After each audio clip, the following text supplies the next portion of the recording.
In this question, we've been told that a pebble is catapulted vertically upwards from a platform 2 meters above the ground with an initial speed of 40 meters per second. I'll start as always by drawing a diagram to represent this situation.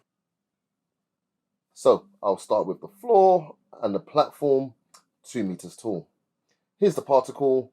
It's going to be going in an upwards direction first. So that's my positive direction, and here's the flight path. I've been asked to find the greatest height above the ground. So let's collect the SUVAT variables we know. We're looking for the displacement. The initial velocity is 40. Final velocity for this portion of the trip is going to be 0, and the acceleration due to gravity, negative 9.8. Formula to use here is v squared equals u squared plus 2as. We'll go ahead and substitute in the values that we know, and with some rearranging, we get that s, the displacement, is going to equal 40 squared divided by 19.6.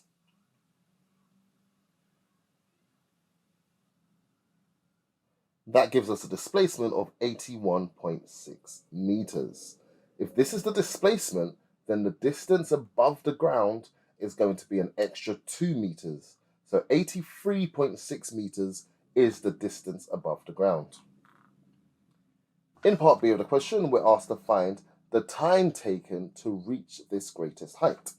Well, the time taken can be found using the same variables because we're thinking about the same portion of the journey.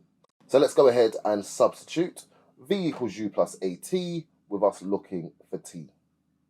We'll substitute 0, 40, negative 9.8, and with some rearranging, we should be able to get an expression for the time. Time equals 40 over 9.8. Time taken to reach the greatest height is 4.08 seconds. So for each of these questions, just being careful to have a diagram to collect our SUVAT variables and to choose the appropriate formula to substitute into.